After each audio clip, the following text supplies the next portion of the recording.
हाँ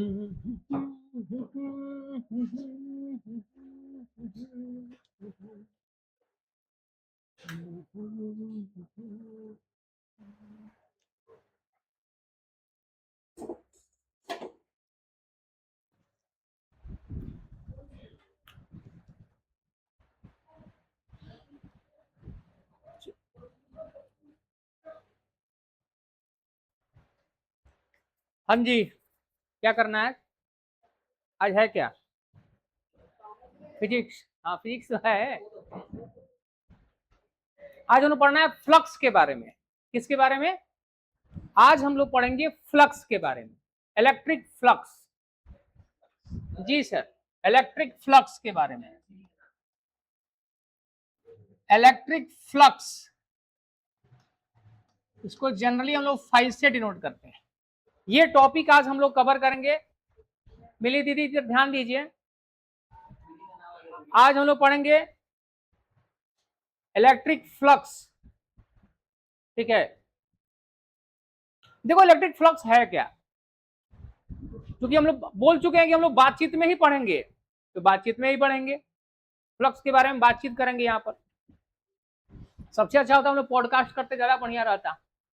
electric flux क्या है, बच्चा सब क्वेश्चन पूछता, हम आंसर देते हैं कि नहीं है, तो वही समझ लो। देखो एक पेज दोगे मुझे? चलो हम ले लेते हैं, मुर्गी पालन वाला।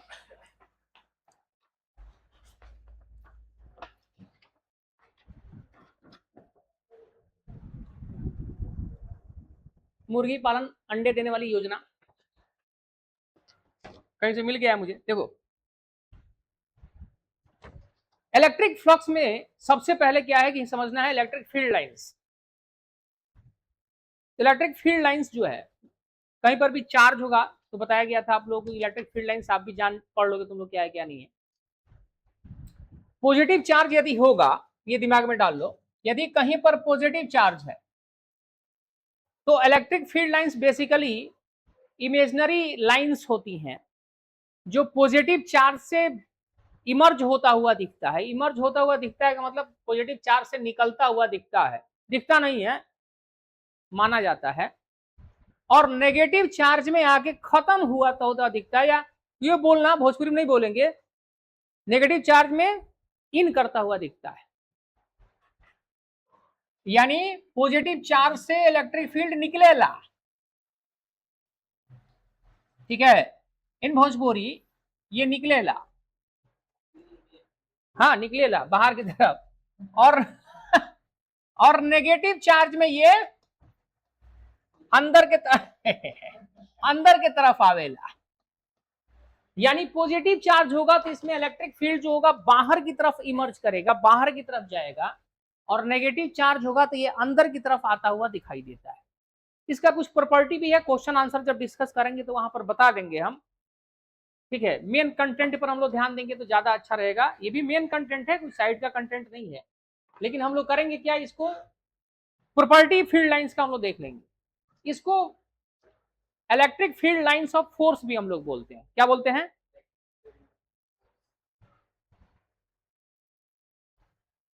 Electric field lines of force भी बोलते हैं इसको।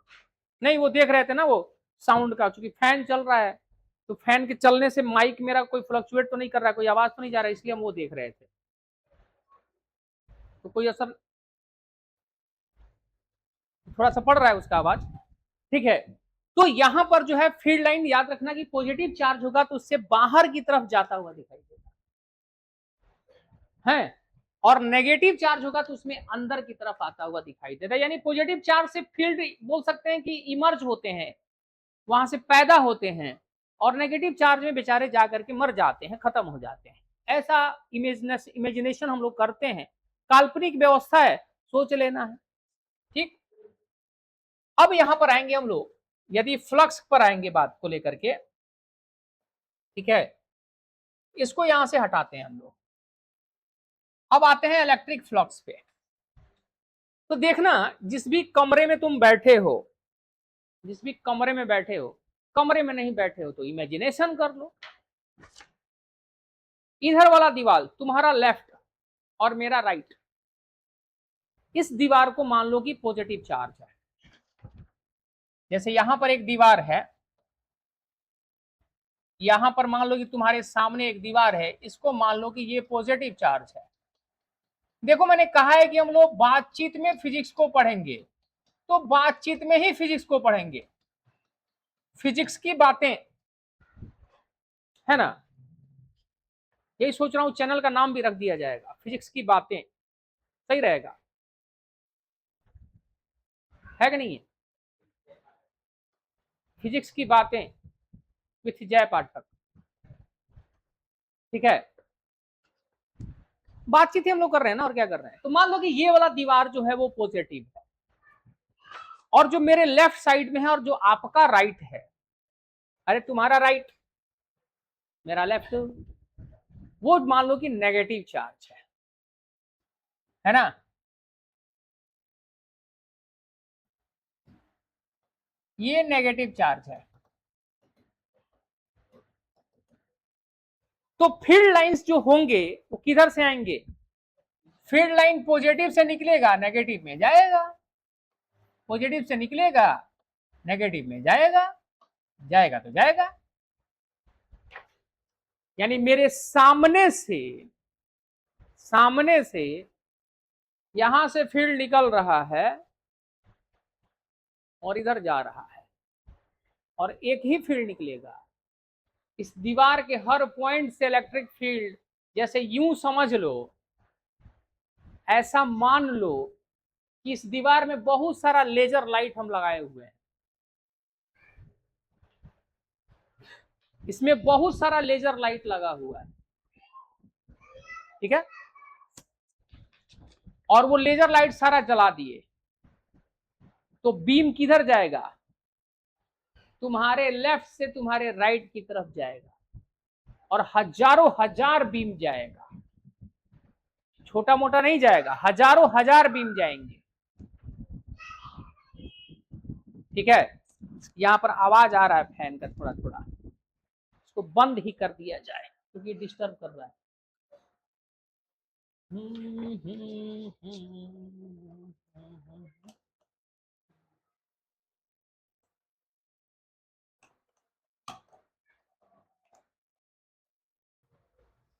बंद ही नहीं हो रहा है।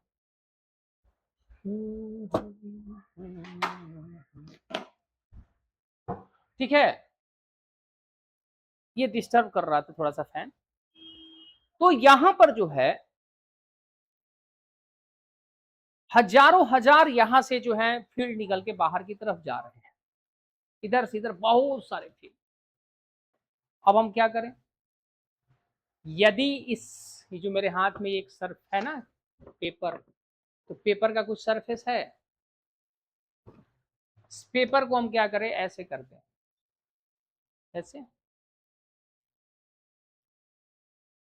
तो देखना जो रे आएगा इधर से इसको भेदते हुए, दैट इज पेनेट्रेट करते हुए, मान लो,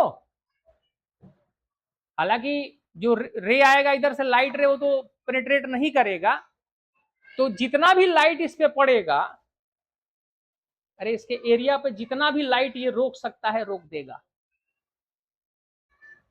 और इसकी शैडो उस पर छप जाएगी, उतना दूर वहां पर लाइट पहुंच नहीं पाएगा, नहीं ना पहुंचेगा जी। लेकिन अब यहां पर यदि इलेक्ट्रिक फील्ड होता, क्या होता, इलेक्ट्रिक फील्ड यहां से क्रॉस करता, यहां से पार करता, और फिर दूसरी तरफ निकलता, यानी बहुत सारे फील्ड लाइंस इसको क्रॉस करते इस सरफेस को परपेंडिकुलरली। परपेंडिकुलरली का मतलब ऐसे, ऐसे। ये पेन दिख रहा है मेरा, लाइट पेन, ये एक तरफ से इन हो रहा है, दूसरी तरफ निकल रहा है, ऐसे घुमा देता हूं, तो ये नोक वाला जो है, यानी जो पॉइंटर है, इधर से इन कर रहा है, इधर से निकल रहा है, और देखो तो ये इस पे परपेंडिकुलर है, देख लो ये परपेंडिकुलर है ये इस पे, ये यानी इसके साथ 90 डिग्री का एंगल बना रहा है। तो मान लो इस पूरे एरिया से होते हुए बहुत सारे फील्ड लाइन इसको क्रॉस करेंगे ना परपेंडिकुलरली, तो जितने नंबर ऑफ फील्ड लाइंस इस एरिया को क्रॉस करेंगे परपेंडिकुलरली, उनकी संख्या, उनका नंबर जो होगा वो इलेक्ट्रिक फ्लक्स के बराबर होगा। यानी इलेक्ट्रिक फ्लक्स जब हम लोग डिफाइन करते हैं तो डिफाइन क्या करते हैं, इलेक्ट्रिक फ्लक्स में be defined as number of electric field lines of force passing through the surface perpendicular to it called electric flux. Yeah, it may be defined as number of field lines of force crossing the surface perpendicular to it. बस, यानी जितनी संख्या में रे इसको perpendicularly cross करेंगे, जितनी संख्या में इसको इससे हो करके गुजरेंगे परपेंडिकुलरली, जितना फील्ड लाइन इससे हो करके परपेंडिकुलरली गुजरेगा इस पूरे सरफेस एरिया से, इससे उसकी संख्या, उसका नंबर इलेक्ट्रिक फ्लक्स के बराबर होता है। जैसे यहां पर मैं कर दूं, यहां से 1000 लाइन पास कर रहा है इससे होकर के, तो वो फ्लक्स कितना हो जाएगा, 1000।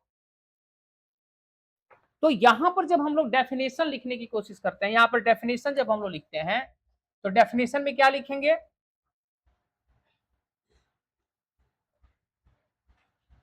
इलेक्ट्रिक फ्लक्स या इट इज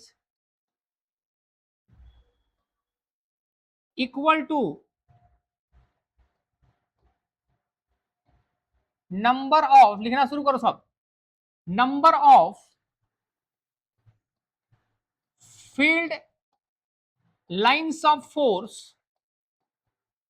देखो इलेक्ट्रिक फील्ड लाइन लिखो या ठीक है फील्ड लाइन ऑफ फोर्स लिखो, कोई दिक्कत नहीं है। Number of field lines of force passing through a surface, passing through a surface perpendicular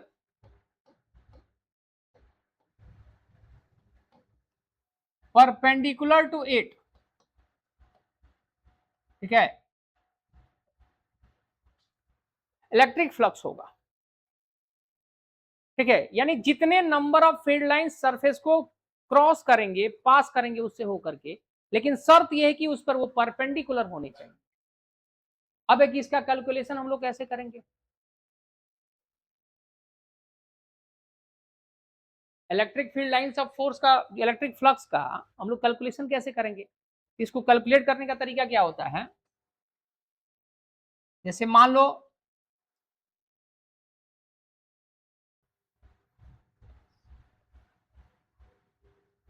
यहां पर किसी सरफेस को इलेक्ट्रिक फील्ड लाइंस क्रॉस कर रहे हैं, ये इलेक्ट्रिक फील्ड लाइन है और इलेक्ट्रिक फील्ड लाइन ई है यहां पर, और यहां पर हमने ये पैरेलल यानी यूनिफॉर्म इलेक्ट्रिक फील्ड ले रखा है। ठीक है, जा सकते हो तुम, ठीक है, electric field lines of force. अब ये इसका कुछ एरिया होगा, लेंथ इनटू ब्रेथ से एरिया निकाल सकते हो ना, मतलब एरिया कुछ ना कुछ होगा ना। देखो ये रेक्टेंगुलर हो सकता है, ये स्क्वायर हो सकता है, ये सर्कल हो सकता है, ये कर्व हो सकता है, किसी भी तरीके का सरफेस हो सकता है, लेकिन हमें मतलब है इसके एरिया से। अच्छा, एरिया जो है वेक्टर क्वांटिटी भी है, इसका डायरेक्शन कैसे निकालते हैं, इसका डायरेक्शन निकालने के लिए हम लोग क्या करते हैं, कोई भी वेक्टर, वो यूनिट वेक्टर या वो वेक्टर जो इसके एरिया पर परपेंडिकुलर हो, ठीक है, इसके एरिया पे परपेंडिकुलर हो। जैसे ये जो पेन है मैंने लिया है, देख सकते हो, ये यदि एक यूनिट वेक्टर है, नॉर्मल वेक्टर है इस पर, तो इसका डायरेक्शन इसी वेक्टर का, इसी ये वेक्टर का जो यूनिट वेक्टर होगा वही इस एरिया के डायरेक्शन को भी बतलाएगा, उसको हम लोग बोलेंगे एरिया वेक्टर। यानी इस एरिया पर जो परपेंडिकुलर वेक्टर होगा वो इस एरिया के डायरेक्शन को, उसी से हम पता करते हैं कि उसका डायरेक्शन किधर होगा। यानी यहां पर एक बात ध्यान देने वाली है बहुत अच्छे से, यदि फील्ड लाइन भी इस पे परपेंडिकुलर है, यदि मान लो ये फील्ड लाइन है, फील्ड लाइन इस पे परपेंडिकुलर है, किस पे, सरफेस पर, तो इसका मतलब ये है कि ये एरिया वेक्टर के साथ पैरेलल हैं, यानी जीरो एंगल बनाएंगे। यदि फील्ड लाइन सरफेस के पैरेलल है, देख लो, यदि फील्ड लाइन सरफेस के पैरेलल है, सरफेस के पैरेलल है ना, यानी एरिया वेक्टर पे ये परपेंडिकुलर है। ये बात ध्यान देना है आप।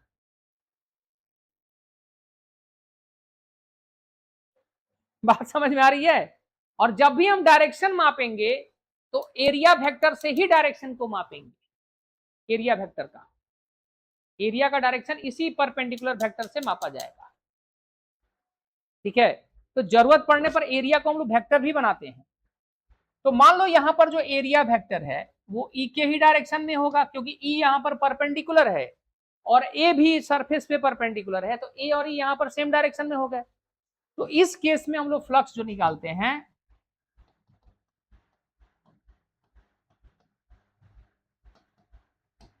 इलेक्ट्रिक फ्लक्स इस केस में यानी फाई जो होता है ये हो जाता है E इंटू ए के बराबर।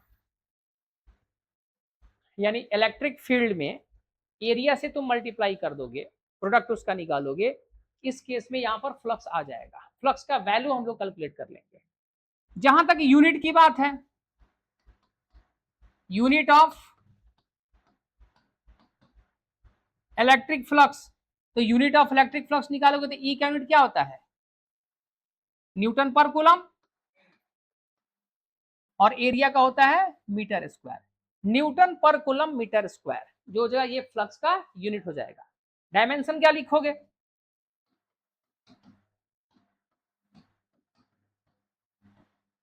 डायमेंशन ऑफ इलेक्ट्रिक फ्लक्स,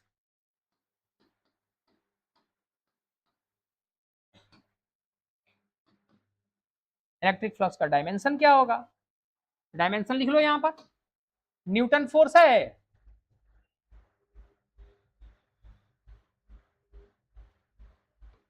ये फोर्स है, तो फोर्स का डायमेंशन होगा एम एल टी का पावर -2, और कूलम का होगा ए टी का पावर -1, और मीटर स्क्वायर का होगा एल स्क्वायर। इसका हो जाएगा एम एल का पावर 3, टी का पावर -3, और ए का पावर -1।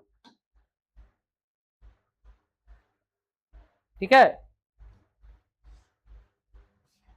इसको नोट कीजिए आप लोग, हम 1 सेकंड में बस आ गए, बस 1 सेकंड।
हो गया,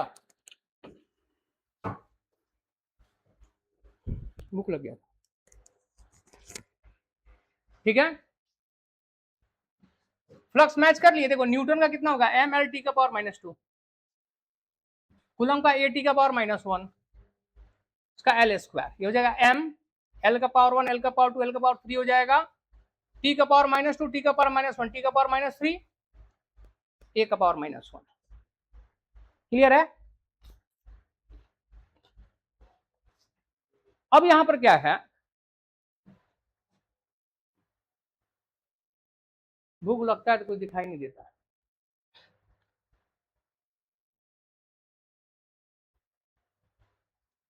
अब यहां पर केस क्या है, क्या ये सरफेस जो होगा हमेशा परपेंडिकुलर होगा? हो सकता है कि फील्ड इधर से इधर जा रहा हो, ये सरफेस ऐसा हो, तिरछा, ऐसे हो, ऐसे हो, यानी यहां पर ए और ई के बीच में अलग अलग एंगल बन सकता है ना। तो यदि ए और ई आपस में सेम डायरेक्शन में ना हो, दोनों सरफेस पे परपेंडिकुलर ना हो, तब उस केस में क्या करेंगे, आओ देखते हैं। व्हेन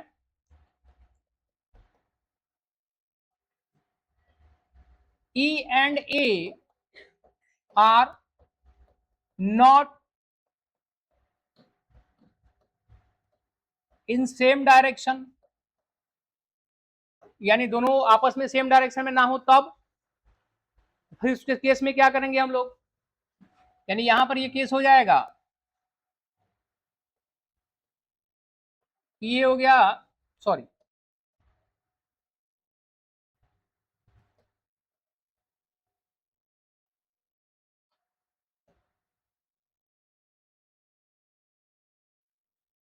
ऐसे बनाओ, इसको ऐसे बनाओ,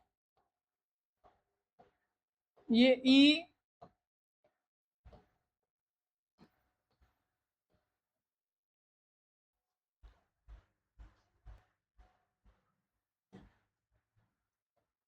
यहां पर ई का डायरेक्शन जो है ये है, और यहां पर ए का डायरेक्शन क्या होगा, ए का डायरेक्शन मान लो इधर है, ई और ए में मान लो यहां पे थीटा एंगल बन रहा है, ई और ए में क्या बन रहा है,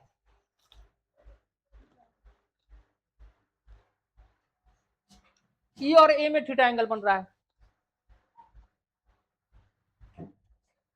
उस केस में हम लोग क्या करते हैं, ए का वो हिस्सा लेते हैं, एक एक वेक्टर ए का वो कंपोनेंट लेते हैं जो ई के डायरेक्शन में,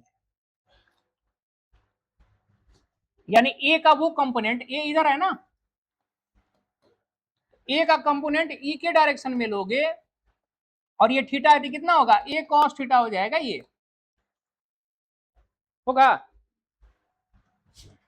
तो यहां पर जब फ्लक्स का फॉर्मूला हम लोग लगाएंगे तो फ्लक्स का फॉर्मूला होगा ई इंटू ए, तो ए कॉस थीटा लिखेंगे, ई इंटू ए कॉस थीटा हो जाता है formula,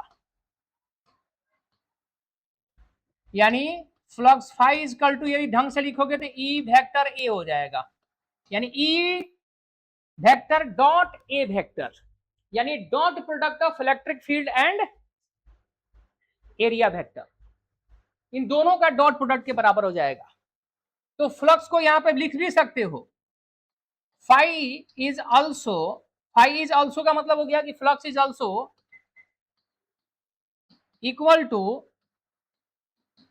dot product of electric field E and area vector A, दोनों के डॉट प्रोडक्ट के बराबर होता है।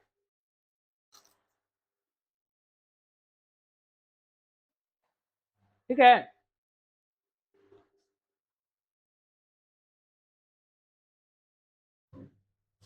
एकदम देखो फिजिक्स आसान तरीके से, नॉर्मल तरीके से, मस्त सुनाए सुनाए, धीरे धीरे चलते रहो।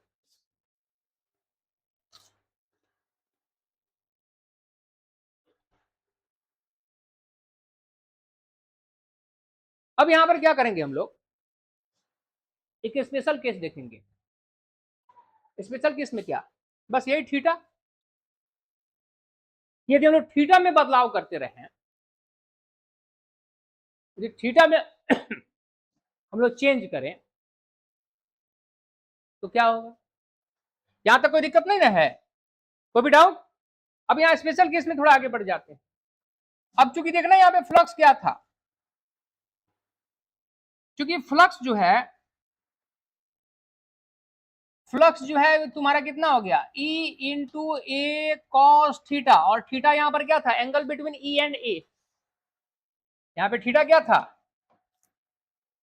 यहां पे थीटा है angle between vector A and vector E, है कि नहीं है? पहला केस,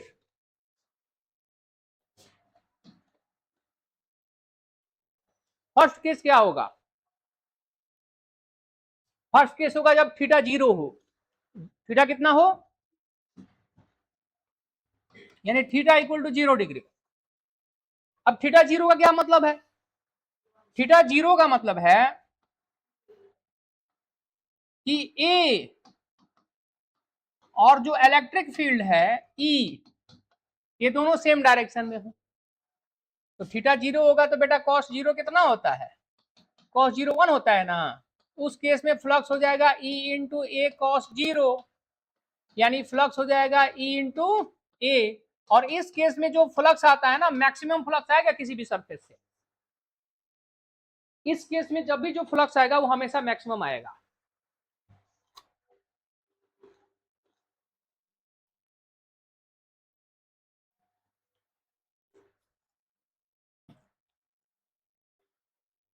ठीक है, इस केस में हमेशा जो भी आएगा, यानी थीटा 0 है तो फ्लक्स हमेशा सरफेस से मैक्सिमम होगा। यहां ध्यान देना, यहां पूछ सकता है कि किस कंडीशन में किसी सरफेस से फ्लक्स मैक्सिमम होता है, तो जब इलेक्ट्रिक फील्ड एरिया पर परपेंडिकुलर हो, या electric field area vector same direction में हो, या उनके बीच का एंगल 0 हो। शब्द पे ध्यान देना मेरे, इलेक्ट्रिक फील्ड जब भी किसी सरफेस पे परपेंडिकुलर होगा तो फ्लक्स मैक्सिमम होगा, या इलेक्ट्रिक फील्ड और एरिया वेक्टर जब सेम डायरेक्शन में होंगे या उनके बीच का एंगल 0 होगा तो फ्लक्स मैक्सिमम होगा, या एंगल 0 है तो फ्लक्स मैक्सिमम होगा, फ्लक्स मैक्सिमम है तो एंगल 0 होना चाहिए। क्लियर? सेकंड केस पे आ जाओ। सेकंड केस, थीटा 90 डिग्री हो।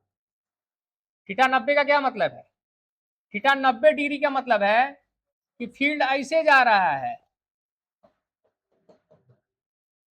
और एरिया वेक्टर इधर हो, मतलब ये जो पेपर है, पेपर को हम रख रहे हैं ऐसे और फील्ड ऐसे जा रहा है, तो कितना फील्ड क्रॉस करेगा, इसको क्रॉस करेगा, तो बहुत पतला है ना, इसको फील्ड लगभग ना के बराबर क्रॉस करेगा।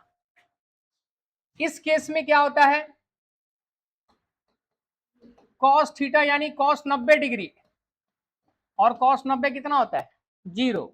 इस केस में फ्लक्स निकालोगे तो ये होगा E इंटू ए कॉस 90 डिग्री, पाई हो जाएगा E इंटू ए कॉस 90 होगा 0, फ्लक्स हो जाएगा इस केस में 0। यानी इस केस में जो होगा फ्लक्स यहां पर 0 हो जाएगा, यानी सरफेस से कोई फ्लक्स काउंट नहीं होगा क्योंकि सरफेस को वो क्रॉस ही नहीं कर पा रहा है।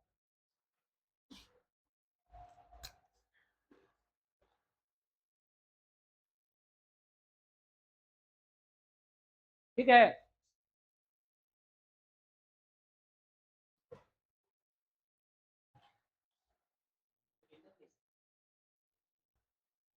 बस इसके बाद एक और केस आएगा 180 का केस। बस बेसिकली एंगल वाइज जब दो चीज के बीच का हम डायरेक्शन देखते हैं ना, तो उसमें तीन ही एंगल आता है, 0, 90 और 180।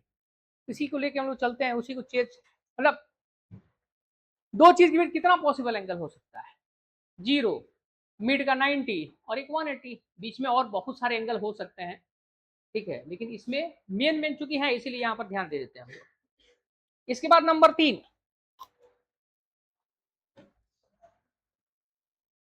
नंबर 3 में क्या है,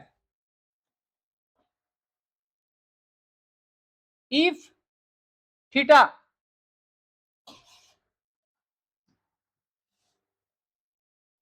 थीटा 180 डिग्री हो।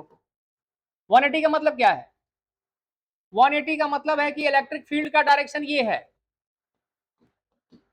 लेकिन एरिया किधर है? इधर की तरफ है, उल्टा एरिया इधर है।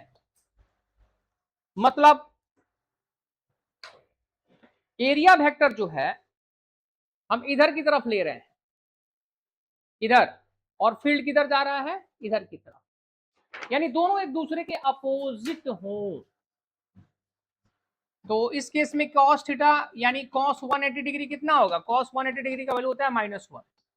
फ्लक्स यहां पर निकालोगे E इंटू ए कॉस 180 डिग्री, तो फ्लक्स हो जाएगा E इंटू ए इंटू -1, यानी फाइव इक्वल हो जाएगा -E इंटू ए।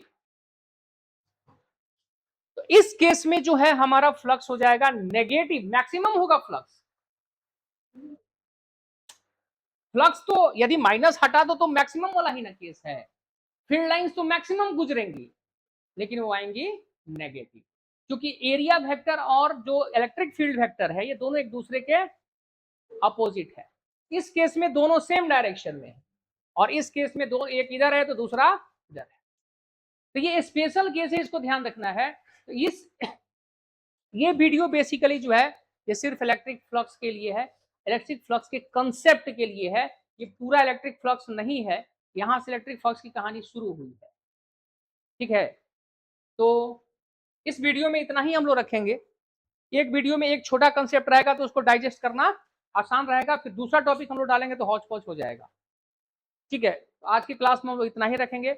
मिलते हैं नेक्स्ट क्लास में। तब तक जो ऑनलाइन देख रहे हैं वो मस्त रहिए, खुश रहिए, पढ़ते रहिए, खेलते रहिए, पढ़ते जरूर रहिए। हेल्थ वाइज अपना जो है ध्यान रखिए, और मोबाइल का इस्तेमाल कम कीजिए। अब बोलोगे कि ये तो देखेंगे उसी पे, ठीक है, इसको देख लो, कंटेंट कुछ देख लो, बाकी चीजों के लिए समय ना बर्बाद करें। ठीक है, मिलते हैं नेक्स्ट वीडियो में। 12th है स्कूलिंग का लास्ट पायदान, जहां से कुछ अच्छा करके निकलना है कि यादें अच्छी हो। ठीक है, मिलते हैं नेक्स्ट वीडियो में।